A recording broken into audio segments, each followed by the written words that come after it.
And hey, we're live.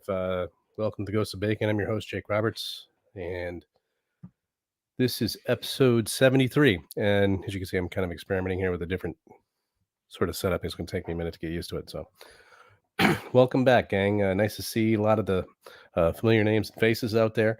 Appreciate you guys supporting me as always. This episode is going to be a little bit of a mixed bag tonight. Got a couple of things I want to throw out there. As many of you know, my original Facebook page got hacked. So my original account is compromised. If you see me selling anything, it's not me. So that I've been receiving a lot of private messages today, texts from friends and family, wondering if I really am, liquidating my dad's possessions and so on. Anyone who knows my father knows that we wouldn't be putting him in a whole person's home anytime soon, because he wouldn't be having that. So that's been going on. Like I said, even though I had two-factor verification on, hackers can still compromise accounts, and this is one of the things I wanted to make sure people are aware of. What this particular hacker did somehow was able to get my Facebook password, and I'm not going to speculate on how. I have a pretty good idea, but at the end of the day, with that, the hacker was able to intercept my two-factor notification by inserting a third-party app two-factor notification. And so when they do that, it completely bypasses your original. And so when I would get the message saying that my account had been compromised, I went to reset the password and so on. The hacker ended up getting those notifications and used their two-factor authentication to maintain control of the account. So that's how that works. It's noticing people saying how warm it is out there. Yes, it's very warm here too, in northern New York. I had to shut off the fan, unfortunately. So probably by the end of this, you're going to see me all misty. So next up, a lot of you know that I've been taking a break from writing. I'm not taking a break from my research. I'm just taking a break from writing, and I'm catching up on my reading list, and it's sizable. Right now, I'm currently just made it more than halfway through the Jerusalem Files by Corian Mull and Chris Morford, my friend Chris and Corian. What I wanted to I want to give them a shout out because, the book is the way that it's written. It has an engaging style. It's easy to read. It has a lot of excellent scholarship and old school research that went into it to create the narrative that, they kind of, they weave it into this really great story. And it's engaging and it's a good read. So wanted to give them a shout out. Also on my summer reading list, I'll be finishing that book tomorrow. I'm about halfway through, so I'll probably finish it tomorrow. After that, I have, let's see, Scott Clark. I know that Barnes & Noble didn't have your book, but I had theirs. But your book is on deck for me, and I'll be giving you a shout out and like to have you on to talk about it at some point. It'd be fun. Also, of course, Gretchen, your new book, Gretchen Cornwall. And also Randall Sullivan, his Oak Island book is a must-have, I think. Tom Burns, you turned me on to that one, and so that's sitting here in my stack. So that's what I have on deck here for the next couple of weeks. Hey, AO, you are the man. You always remind me to remind people to smash the like button. Let's go Ghosts of Bacon. Heck yeah. Thanks, man. Appreciate it. So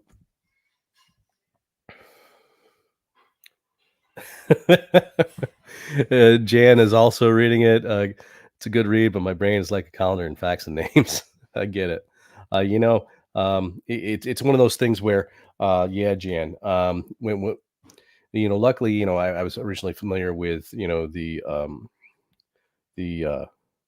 Knights Templar story and a lot of the major players behind that. uh, going into it, and having a little bit of that knowledge, when you first open up their book, is useful but not necessary because, like I said, Corey and Chris do a great job of just kind of laying that out for people. Um, so also, I want to throw kind of mention some of the most previous developments here at Ghosts of Bacon Central, and just received a really great message, and then I did a online meetup with Adam Thomas. He became a fan of this podcast, and he bought my books. And as it turned out, it was funny. He and his father are big The Curse of Oak Island fans. His father, Francis, and they watch the show together. They talk about it, and as the show kind of began to slow down a little bit, as many of us know, um, they started to gravitate towards the podcast, which of course immediately led them to my good friend Jeff Freeman, and they caught my interview with Jeff on Jeff's podcast regarding the Oak Island maps and the treasure maps with Sir Francis Bacon, which led them to my podcast. And I have to say, after meeting with Adam online, what he showed me, um, gang, he has taken my methodology. He and his dad took it to a whole new level. They were able to identify. There was a certain feature of the transposition cipher tables. Now, those of you who don't know what a transposition cipher is, that was kind of my bread and butter of how I uncovered all of the information I've uncovered up to this point. And there are transpositions in nearly everything they touch. Now, transposition cipher just simply requires you to look at a service text and rearrange the characters using an algorithm that's in a key hidden there in the image you're looking at. And so Adam and his dad, Francis, have actually taken on the challenge of doing transposition ciphers along with me. They're the first ones to actually kind of take the time to do that, because it takes a great deal of time and attention to detail. And so they have been spending a lot of time doing that. And what they've uncovered, there was a feature of the transpositions that I didn't understand. I knew it had a function, but I couldn't figure it out. They figured it out. And so Adam, I'm going to have him on the show demonstrating to all of you what he and his dad have uncovered. It's just, let's put it this way. At this point, after all of the discoveries I've made, it takes a lot to make me speechless. And Jason Mercer, John Edwards, and Will Russell have often been able to do that to me. But what these guys did, and when you see it, you are absolutely going to be amazed. My mind has been blown by what they've been able to do. So, hey, Stephanie, you're not late at all. A wizard never is late. Well, yeah, AO, but at the same time, I went through all of the, they have these pathways they send you through to recover your account, as many of you know. And as I did all of those, the hacker was able to circumvent it every time. And so, unfortunately, Facebook has no way of even, well, let's face it, they don't have the time and they don't have the incentive to take care of that. So it was easier just to cut my losses and create a new account. So, let's see. Uh-oh. My sisters, Patty and Penny, you regular viewers, are texting me. Oh, okay, good. They're watching too. Hi, guys. My sisters text me, say, hey, by the way, we're watching. I love you guys. So yeah, when you see what Adam and his dad have accomplished, this gang is going to take it to a whole new level. They have. I'm not going to steal their thunder. I'm going to let Andrew come on and just kind of speak, or excuse me, Adam, come on and speak for himself, because this is just mind blowing stuff. So the only thing I had on tap, other than this, I guess you would call it housekeeping type of announcements. I have a clarification that comes from my first book, The Holy Trinity Decryption, which is kind of over that shoulder there. right there. Um, and in it, I discuss the Invisible College, what's called the Invisible College image. And what it really is, it's the cover. There's Adam. Well, Adam, I can't wait for you to actually come and let me get rid of this banner that says we're starting shortly. When yes, I am short, but here we are. We have started.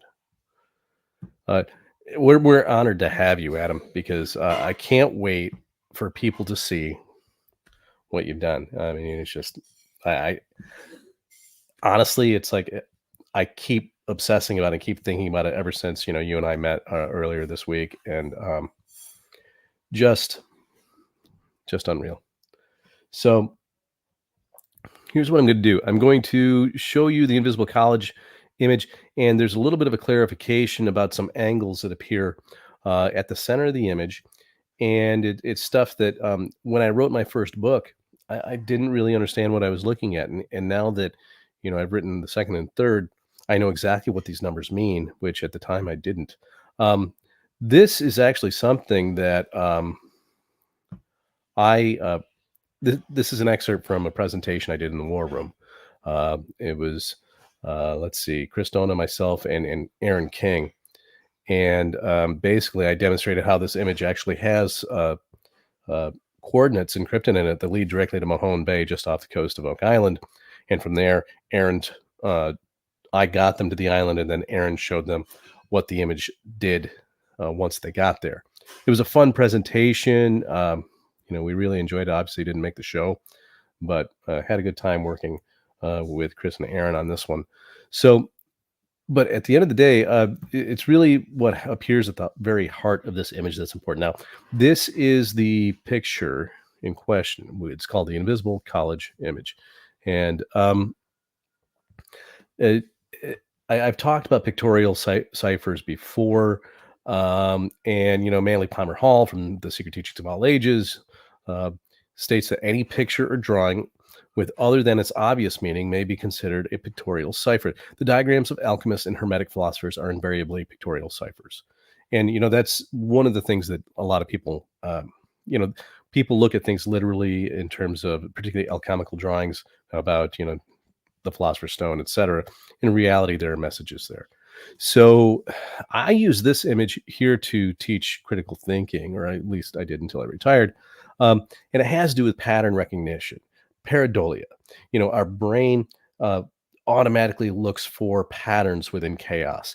And when we look at this image here at the right, people tend to, you have to avoid seeing what you want to see, right? This is the difference between decryption and just pareidolia. Pareidolia, of course, is your mind uh, finding the pattern in the chaos. And here you see a lot of people, when they look at this picture, they see a white triangle over 3 circles on a white background. And that's not what it is at all.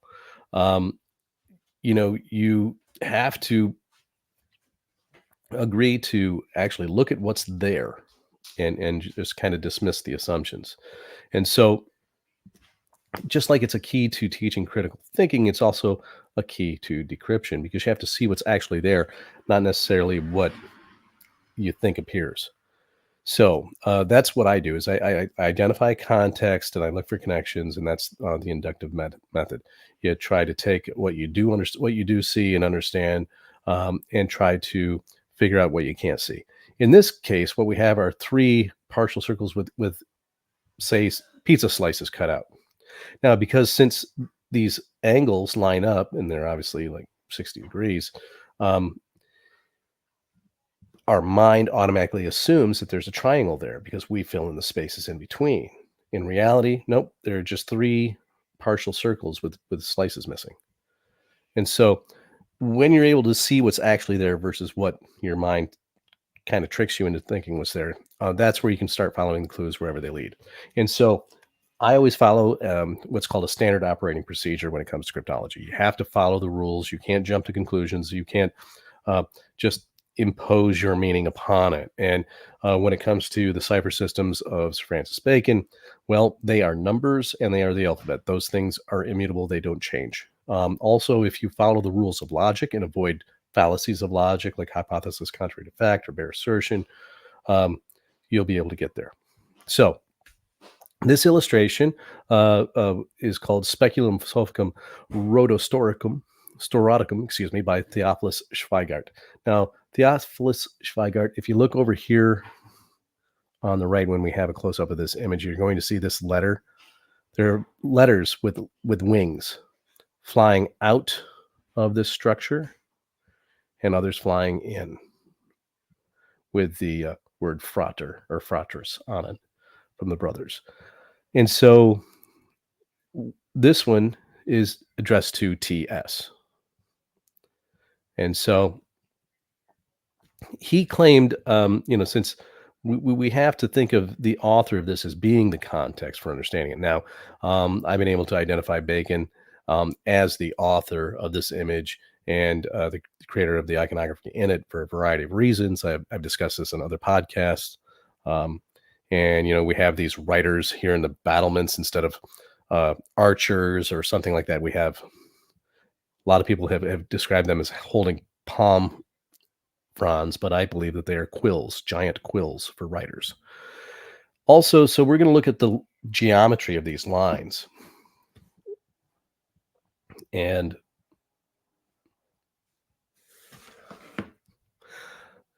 my sisters, yeah, say that 3 times fast. Try to say it once, ladies.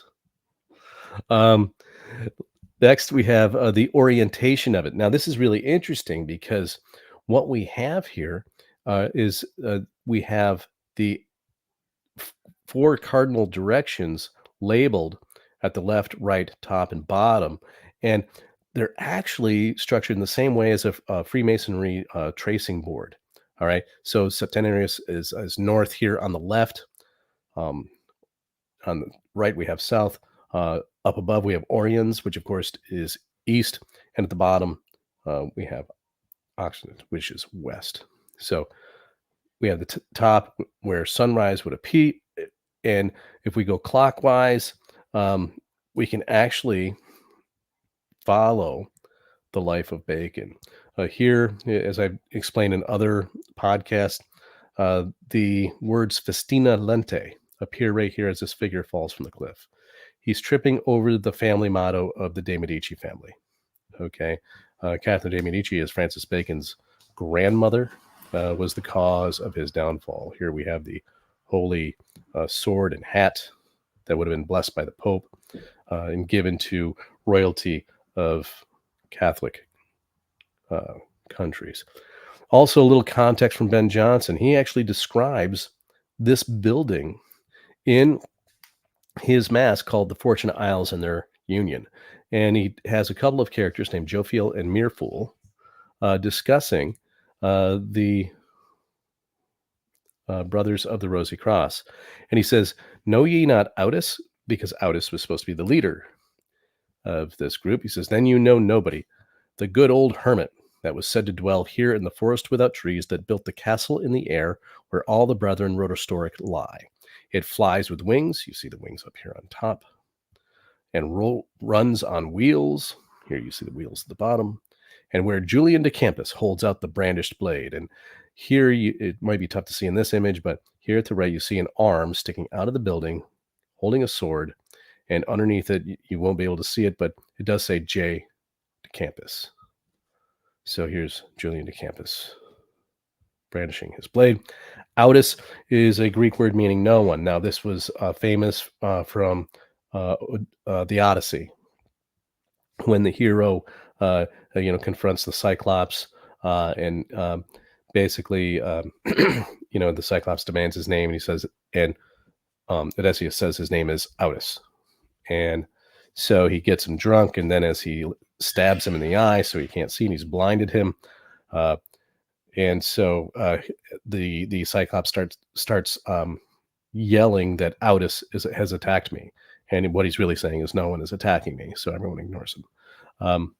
So it was also, the idea of using a pseudonym by writers and artists to hide their identities. Now, the geometry and lines and angles, this is really the focus of this presentation. This is where I'm going to end it this evening. The letters flying out of our building here, letters on wings. This one, of course, has the letters TS on it. Theophilus Zweigart. They crossed right here at the very center of the building, right at the very center line between the two windows. Okay, we have the window intersection here. A lot of these straight lines and so on, they also produce other Baconian numbers, but for tonight, I just want to explain these two interior angles here because at the time of writing my first book, I didn't fully grasp and understand what they meant, and tonight I want to explain that. So they're actually they cross at 99 and 81 degrees. And so, as many of you know from work and previous podcasts and from my books, 81 is the value of the name Francois in simple cipher. Um, and since there are two 81s, it's Francois times two. Also, 99 is the value of Francois II in simple cipher. So really, and of course, 99 could be written as I in simple cipher because 9 is the value of the letter I.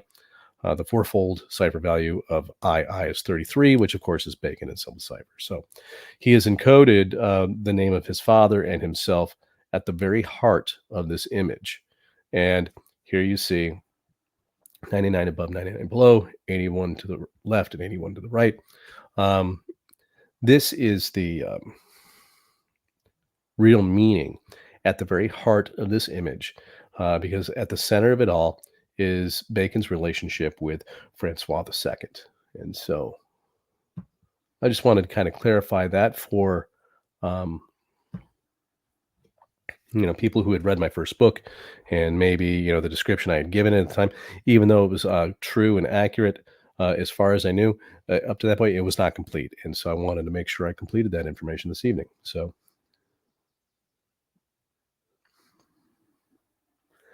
looking at, yeah, Carolyn, that image always, it does look like Pac-Man. That's one of the things my students always comment on.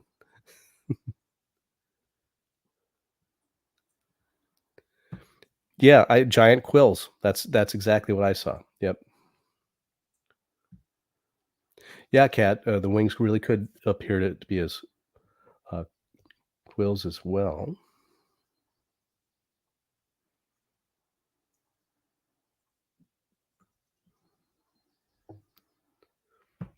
The word at the edge of the sword was cavete. It means attention or on guard.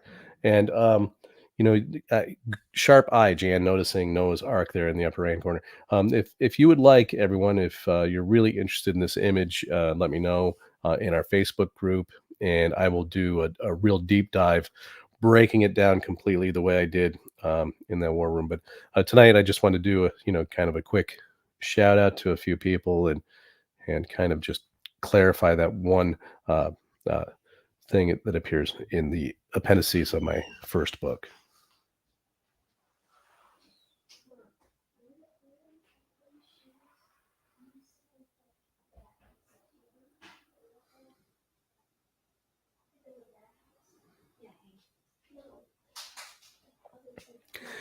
Yeah. And again, Adam, again, you thanked me in our last meeting, and I want to reiterate this live on my show and have it obviously recorded here on YouTube as well for other people to see. But I really have to thank you because you and your dad are also demonstrating what you just wrote here, how incredible and how real all of this really is, and everything you do corroborates the work I've been doing for the last several years, and it's just unbelievable what you've been able to do. Carolyn, it is a very scary looking image, isn't it? There's so much going on there, so much to look at.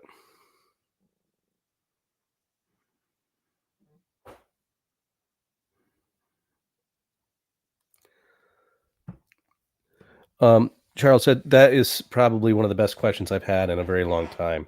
I think he knew all of it. Um, Frankly, in one of the chapters in the Secret Teachings of All Ages, he talks about how Bacon achieved, his great work by using multiple aliases, and he explained and he hinted at how we would be able to unravel and figure out what those aliases were. Because of his hints, I was able to identify and parse out the what I call the RC alias formula, and it works. It works every time. Um, Also, in the very while talking about all of this, in the very next paragraph, he references none other than Sir Walter Raleigh, um, being an adept and basically because of knowing everything he knew that it's what led to his downfall. So he knew these men were inextricably linked and very closely. I think he I think he knew exactly everything that I knew. He probably, and I'm sure much more than that. I'm convinced of it at this point. Great question, Charles. Thanks.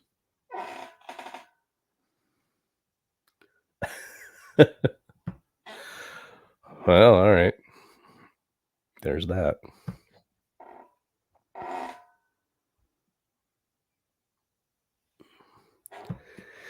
Yeah, Jenny, the way everything was placed in that image is just highly calculated, and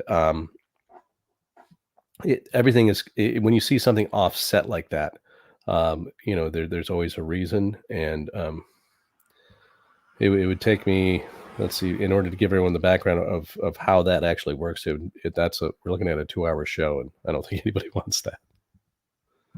But yeah, hey, Aki, glad you can make it. So yeah, gang, going forward, other than getting Adam on here to show us and so he can strut his stuff here coming up soon. Um, what I would like people to do is start throwing some ideas out there. What would you like to see at this point? Um, if you want a deep dive on this image, I can do that. But I have so much material that I really don't even know where to begin in terms of what bits and pieces I can present in an hour podcast, and have it be clear, have it come across, and land. So if there are questions out there about different areas of it, let me know.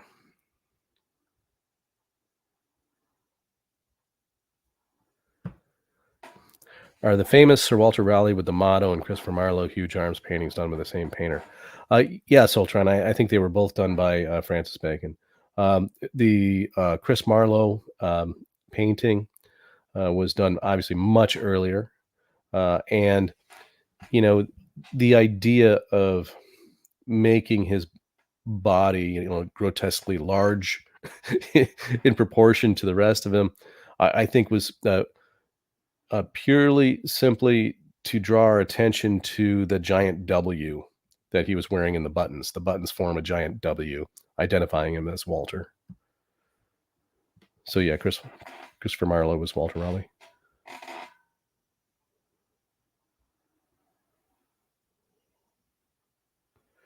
Thanks, AO.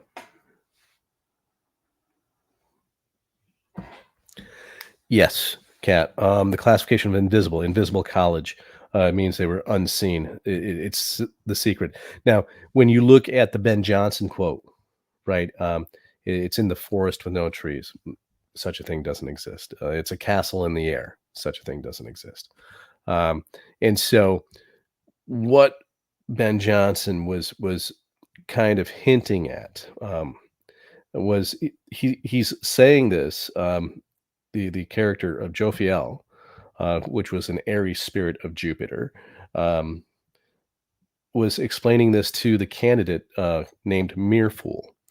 Mirfool was seeking the Brotherhood of the Rosy Cross and wanted to join.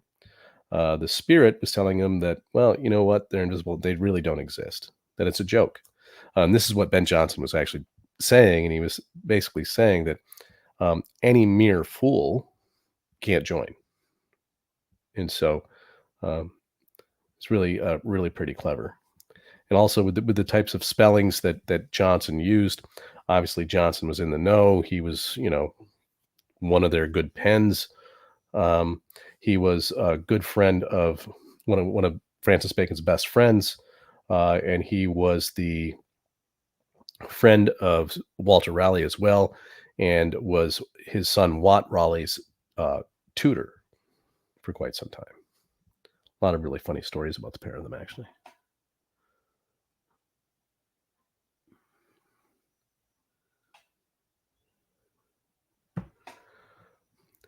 Carolyn, how do you maintain your sanity?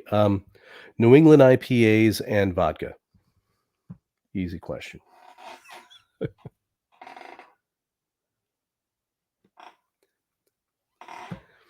Yes, Archangel of Truth.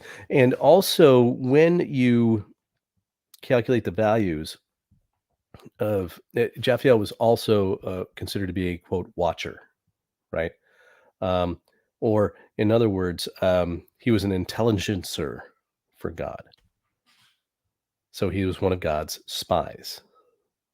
So when you remember that Walter Raleigh and Sir Francis Bacon were both spies for Queen Elizabeth, uh, and we do a little fun work with the name Jaffiel in all of the cipher systems, well, we start to learn a little more of what uh, Ben Jonson knew and how he encoded that into his works. Great questions, gang.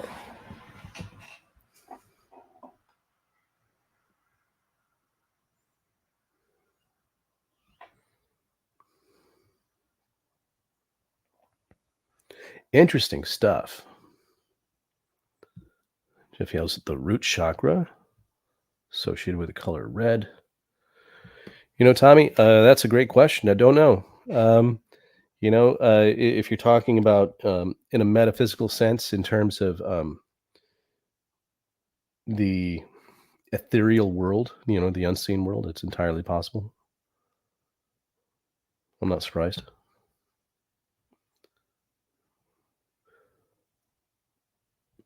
So, all right, gang. So this is a quick one this evening, but I really, once again,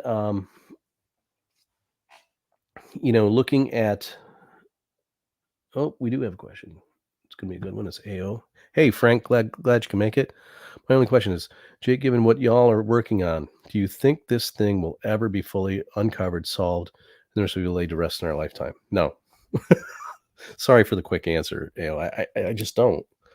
And the reason why, there's so many groups and individuals in particular, powerful individuals, who have a vested interest in their version of history being correct. That, we've already seen it. Other researchers reference my work and attempt to get published in certain publications. And, their work is dismissed because it mentions my work. There are people who are so vested in the idea that, for example, that Francis Bacon was the illegitimate and secret son of Queen Elizabeth I. That when I've demonstrated time and time again who his true parents were, and yes, he was royalty. And yes, he wrote Shakespeare. Can we take that as a win? But the answer is no. People are so invested in protecting that sacred cow of a theory that um, at this point, this information, even though we're really gaining momentum now. We have so many people kind of jumping on board and uncovering more and more information every day. That at a certain point, I think we are going to hit critical mass and it's going to break through. But I don't know if it's going to happen in our lifetime or not. But I do know it's going to happen. I'm confident of that.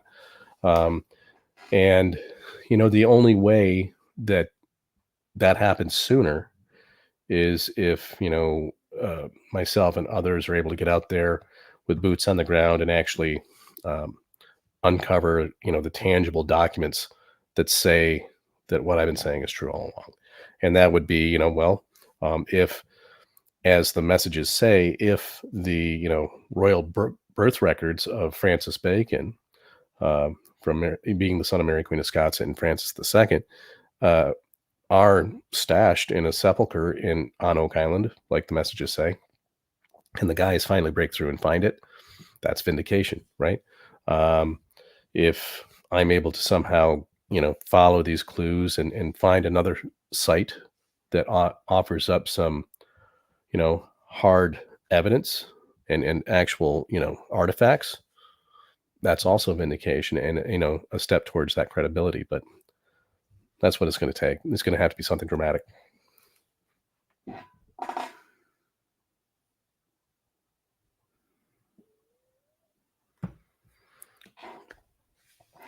Not sure if the validity of it, but you are aware. Are you aware that Oak Island was a subject of remote viewing target by a team of remote viewers that go by the name of Future Forecasting Group? It was fascinating. Um, I didn't know about it that was the name of the group, Aki, but yeah, I know that that's something that's been done a handful of times, and I'm very familiar with remote viewing. Um, and I'll have to check that out because I would find that fascinating as well.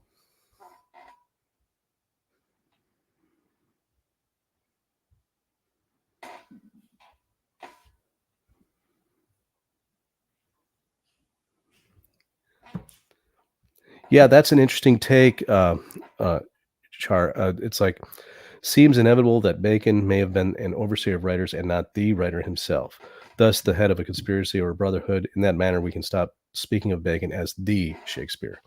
Well, if you look at my last book, Shar, you will see that I basically say the same thing. However, um, primarily the writers of the works of Shakespeare were Francis Bacon and Walter Raleigh. Walter Raleigh was the rival poet of the sonnets. So when you really look at those the facts that appear in that last book, um, and throughout all of this work, I've been very careful not to say that he was the one and only writer. Um, I've never said that. Uh, he was using the name Shakespeare. Okay. Now, if he did this as the head of a group, which I believe he did, I think that it was himself, Ben Jonson, Walter Raleigh, were the primary writers.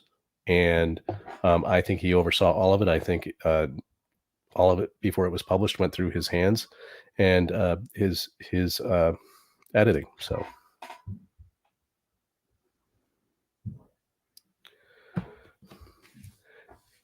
Stephanie, once again, coming at it from just another genius angle in terms of the economics. I mean, people talk about um, Bacon's legal knowledge and insider knowledge of what it's like to be a courtier, a member of the court, and in terms of royalty. People always come at it from that angle, and Bacon was one of the only ones who had that kind of knowledge. He was also the only one capable of expressing the economic views in Shakespeare. Yeah, yeah, and well said. Yeah, of course, Shar. Um,